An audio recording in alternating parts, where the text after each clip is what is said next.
Oi! Então, dessa vez eu vim aqui ler esse artigo nomeado Ecos de Canudos, o massacre 120 anos depois. Esse artigo, no caso, ele foi escrito pelo Rodrigo Lima, no dia 20 de janeiro de 2018, aqui para o site do CAIS, o Center for State da Society. Então, como eu sempre costumo dizer aqui no canal, sem mais delongas, vou começar a leitura desse artigo aqui do Rodrigo.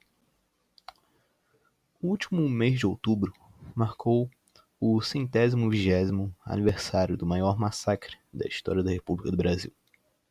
A Guerra de Canudos ocorreu entre 1896 e 1897 e levou a vida de mais de 35 mil pessoas, entre homens, mulheres e crianças. Dentre os civis mortos, ao menos 500 índios Quiriri morreram.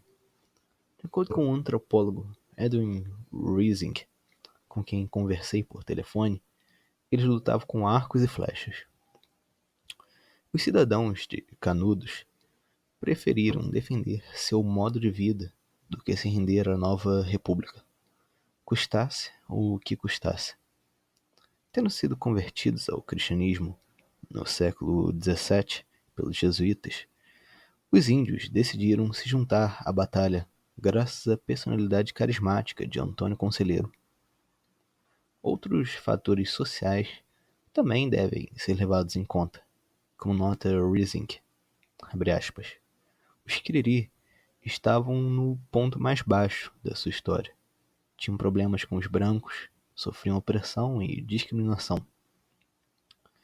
Um momento crucial na decisão dos Quiriri de ingressar no conflito foi a expedição de Conselheiro ao seu território para buscar madeira para construir sua igreja. Acompanhado por vários homens, o próprio Conselheiro caminhou mais de 100 quilômetros para conseguir a madeira. Os Quiriri consideraram a passagem de Conselheiro a maior alegria do mundo, de acordo com Rising, confirmando a profética, a frase segundo a qual, se bens não cruzam fronteiras, tropas o farão. A Guerra de Canudos começa em junho de 1896, após Antônio Conselheiro ter encomendado madeira na cidade de Juazeiro para a construção da sua igreja. Apesar de Conselheiro ter pago a encomenda, o material não foi entregue, o que gerou pavor em autoridades da República, que temiam que o beato fosse buscar a madeira à força, usando jagunços como escolta. Essa histeria desencadeou o medo de que Canudos estivesse resistindo à República e fomentasse um levante monarquista. Essa é uma interpretação errônea da independência de Canudos. Aquelas pessoas lutavam somente por seu direito de soberania e autodeterminação, batalha que muitos povos enfrentam ainda hoje. O que se seguiu, então, foi a maior chacina da história do Brasil, com mais de 35 mil mortos.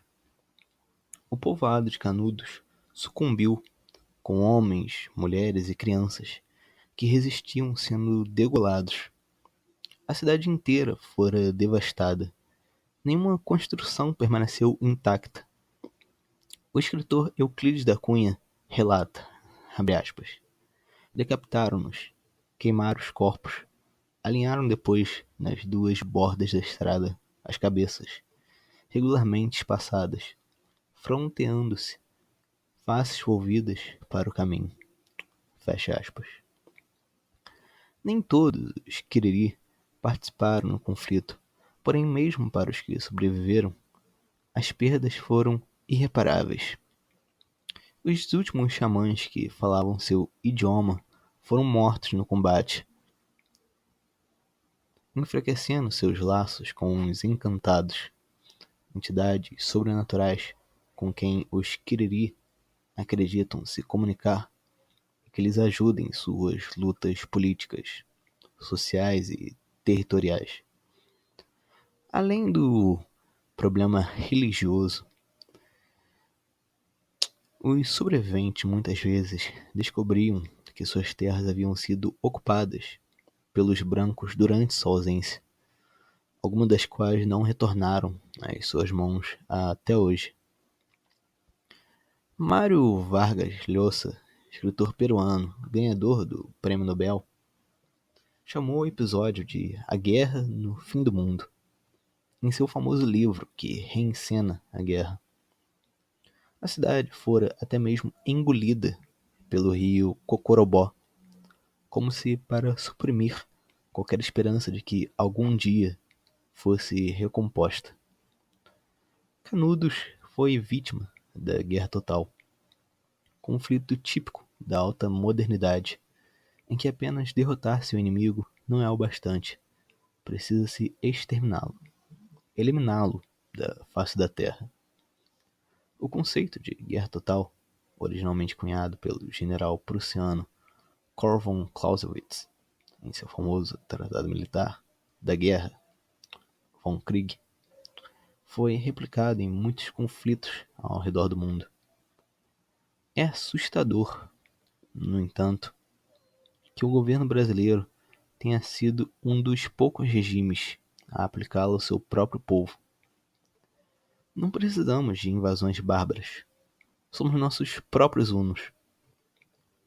A história da Guerra de Canudos se tornou conhecida internacionalmente graças a Euclides da Cunha, que escreveu Os Sertões, descrevendo o conflito. Apesar de originalmente ser um engenheiro, Euclides sempre lutou ao lado dos oprimidos, escrevendo críticas sociais nos jornais sob o pseudônimo de Proudhon. Euclides também fora abolicionista muito antes do fim da escravidão.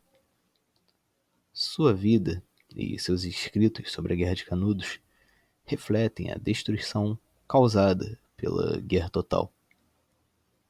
Os Sertões foi comparada à Ilíada de Homero.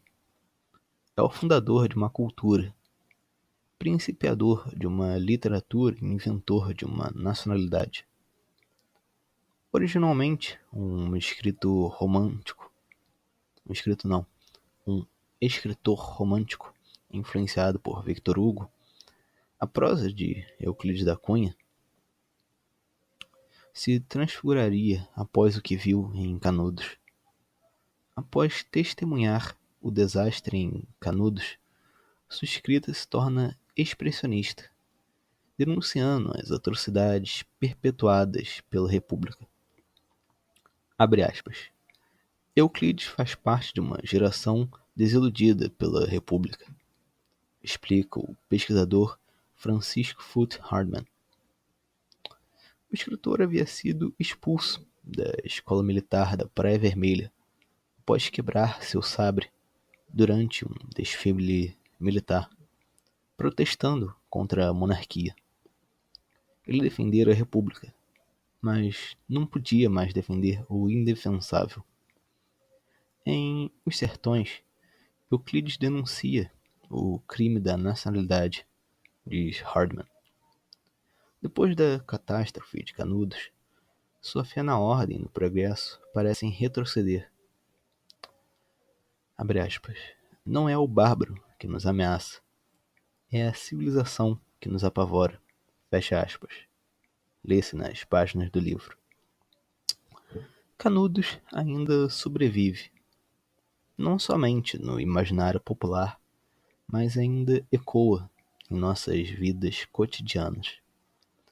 Analisando nosso cenário político contemporâneo, sobretudo as atrocidades que ocorrem diariamente em nossas favelas, Hardman diz que os sertões estão aqui, os sertões estão entre nós.